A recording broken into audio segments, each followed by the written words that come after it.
Dialysis പേഷ്യൻ്റാണ്.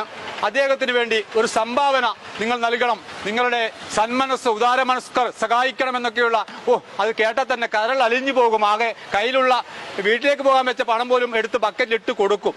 അങ്ങനെ ആ announcement ഒക്കെ കേട്ട് ഇവിടുത്തെ കച്ചവടക്കാരൊക്കെ 50, 100, 200, 500 കൊടുത്ത ആളുകളുണ്ട്. അങ്ങനെ പണം കൊടുത്ത് ഇവർ മുമ്പോട്ട് പോയിക്കൊണ്ടിരിക്കുകയാണ്. നെല്ലിപ്പാറ ഏതാണ്ട് എത്തിയപ്പോൾ എനിക്കൊരു സംശയം തോന്നി.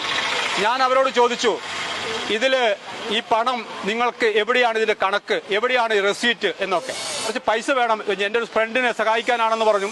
ഞാൻ ഫ്രണ്ട് എവിടെയാണ്? കൊട്ടിയൂർ ഭാഗത്താണെന്ന് പറഞ്ഞു. ഞാൻ മോൻ എന്താണ് ചെയ്യുന്നത്? ഞാൻ ഫോട്ടോഗ്രാഫറാണ്, കല്യാണത്തിന് പണിക്കൊക്കെ പോകാറുണ്ട്, എനിക്ക് സ്റ്റുഡിയോ ഉണ്ടെന്ന് പറഞ്ഞു കണിച്ചാറ് ഭാഗത്ത്. അപ്പൊ ഞാൻ ചോദിച്ചു കണിച്ചാർ എവിടെയാണ് സ്റ്റുഡിയോ എന്ന് ചോദിച്ചപ്പോൾ അവന് പറയാൻ പറ്റുന്നില്ല. അവസാനം എനിക്ക് മനസ്സിലായി അത് ഉടായിപ്പാണ്. അങ്ങനെ 2 സ്ത്രീകളെ സംസാരിച്ചു. ആ സ്ത്രീകളും ബക്കറ്റ് വിരുവായി നടക്കുകയാണ്. ആ സ്ത്രീകളോട് ചോദിച്ചപ്പോൾ ഞങ്ങൾ ഹോം നഴ്സിംഗിന് പോവുകയാണ്, ഇത് ആരുടെയാണ് സ്ഥാപനം എന്ന് ചോദിച്ചപ്പോൾ അത് അവർക്കറിയില്ല.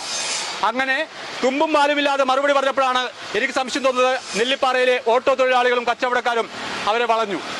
അങ്ങനെ ആലക്കോട് പോലീസിനെ വിളിച്ച് പോലീസ് സ്റ്റേഷനിലേക്ക് ഈ കാർ കൊണ്ടുപോയിരിക്കുകയാണ്. 3 ബക്കറ്റ് നിറയെ പണമുണ്ട്.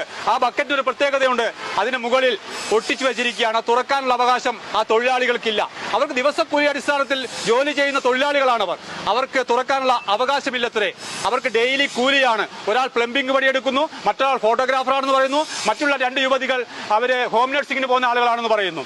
ഏതോ ഇതിന്റെ ഒരു ഉടമ യഥാർത്ഥ മുതലാളി ഫോണിൽ വിളിച്ച് കണക്ട് ചെയ്യുന്നുണ്ട്. അങ്ങനെ പോലീസിനോടൊക്കെ പറഞ്ഞാ ഫോൺ പോലീസുകാരനെ കൊടുക്കെന്ന് പറഞ്ഞു. പോലീസുകാരനെ മേടിച്ചില്ല.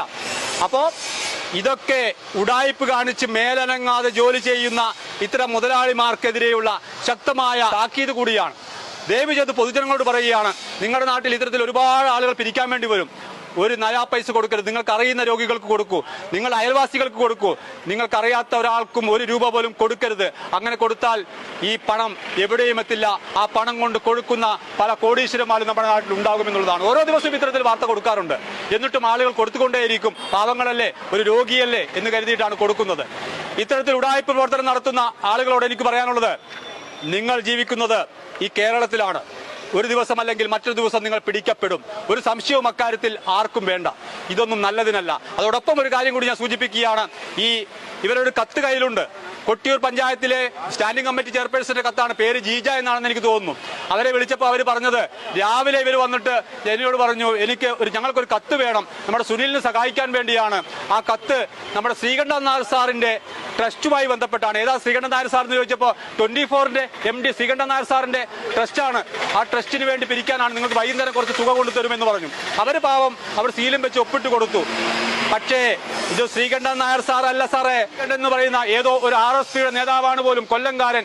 ആ കൊല്ലംകാരന്റെ പേരിലുള്ള ഒരു ട്രസ്റ്റ്, പയ്യാവൂരുകാരനാണ് ഇതിന്റെ മുതലാളി പോലും.